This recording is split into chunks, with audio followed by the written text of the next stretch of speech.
When did busy become an acceptable answer to the question, how are you? Furthermore, when did I'm busy become the explanation of choice for why you don't do many of the things that you should do and want to do? Paul was a 45-year-old account manager with a major corporation. Looking in at his life from the outside, he appeared to enjoy the trappings of success. Generous salary, beautiful home, 2 great kids, and the cars in the driveway were both European. But there was trouble in paradise.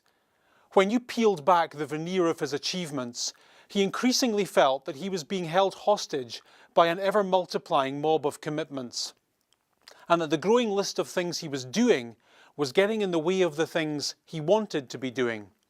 And whilst he enjoyed being busy, lately he felt guilty. No matter how much he stretched himself, he always felt behind at work, his family never quite got enough of him, and he never seemed to get everything done. As he was describing his predicament to me, he used an analogy that many of us can relate to. He said, "It's like my life is a spoonful of peanut butter being spread on toast. And every month the toast gets bigger and bigger, but the spoonful of peanut butter stays the same.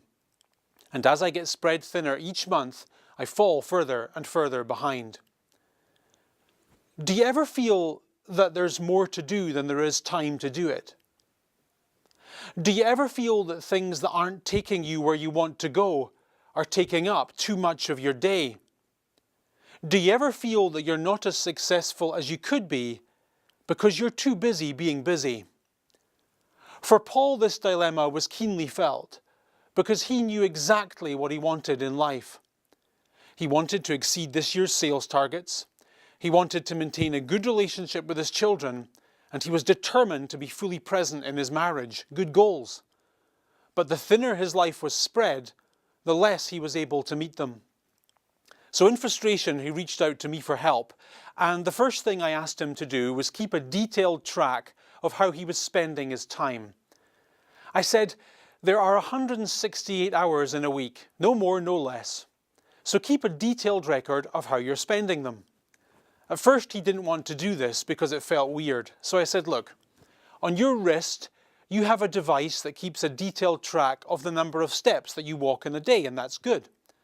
On your phone, you have an app that keeps a detailed track of the calories that you consume in a day. That's also good. But time is more important than steps and calories because time is life. So this encouraged him, and off he went to keep a track of how he was spending the 168 hours of his week. About a month later, I met with Paul, and he was angry, not at me, but at life.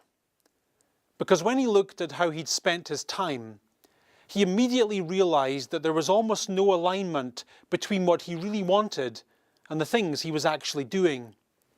And between jumping onto useless email chains, attending pointless meetings, and watching back-to-back episodes of Game of Thrones, it wasn't just that he was doing things that weren't important. It's that he was doing things that weren't even important to him. Dozens of times a day, he would get sucked into an email chain that didn't help him sell a single thing. Dozens of times a day, he'd get distracted by text messages, 98% of which didn't help him sell a single thing. Some days he'd get so worn out by things that didn't matter to him that by the time he crawled home at night, he had no energy left for the things that did, his wife and his kids. And too often we live like this. And the irony is, we would not allow a stranger to come into our house and steal our stuff. But without any thought whatsoever, we allow people to steal our time and distract us from doing the things that we should do and want to do. We live in an economy of distraction. And the good news is that in a distracted economy, there are enormous opportunities for people who can pay attention and focus. You know, you can go into bookstores and you can buy stories of what successful people do, and they're interesting. But what's more interesting is what successful people don't do.